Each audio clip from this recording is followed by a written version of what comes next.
On another matter, since October the 7th, a nationwide reckoning with the ancient scourge of anti-Semitism has centered on America's most elite academic institutions. In the eye of the storm has been a cadre of the country's most radical leftist faculty. Recently, the University of California Ethnic Studies Faculty Council released a letter condemning Israel as a globally acknowledged apartheid.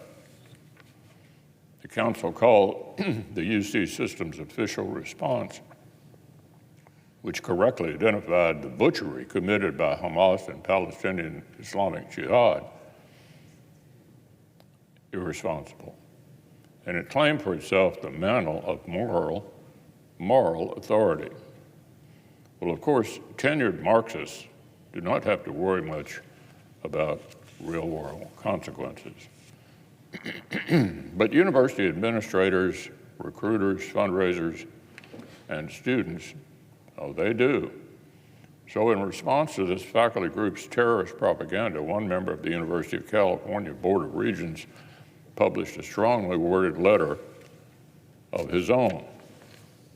Here's what he said. Let me be crystal clear, with no ifs, ands, or buts. I will do everything in my power to protect our Jewish students, and for that matter, everyone, from your inflammatory and out-of-touch rhetoric. Unfortunately, too many other administrators have been unable or unwilling to speak with such moral clarity, and the consequences of their institutions are actually piling up. The billionaire philanthropist who just a few years ago made the biggest donation in the history of Penn's Wharton School is now leading a revolt among influential donors that stretches across the Ivy League. He's pledged to close his checkbook, and by one account, he's talking to half of Wall Street, urging them to do likewise. One prominent national law firm has gone as far as setting up a legal assistance hotline for students experiencing anti-Semitism on campus. Apparently, the most successful alumni of the most elite schools in America want nothing to do with institutions that aid or abet anti-Semitism. Well, good for them. Good for them. And it's not just private funding on the line.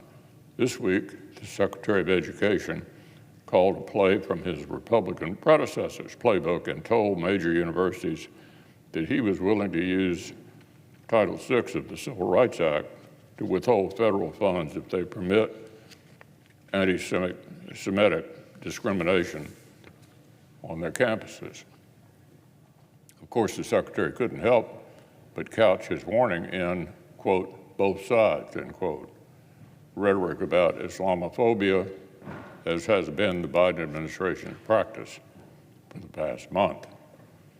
Well, tomorrow, our colleagues on the HELP Committee will convene a roundtable discussion addressing the topic at hand, a glaring rise in anti-Semitic hate on campuses.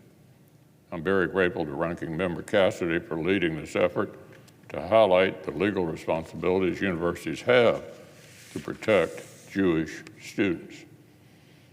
As our former colleague, the president of the University of Florida, put it without hesitation after October 7th, quote, our Constitution protects the rights of people to make abject idiots of themselves.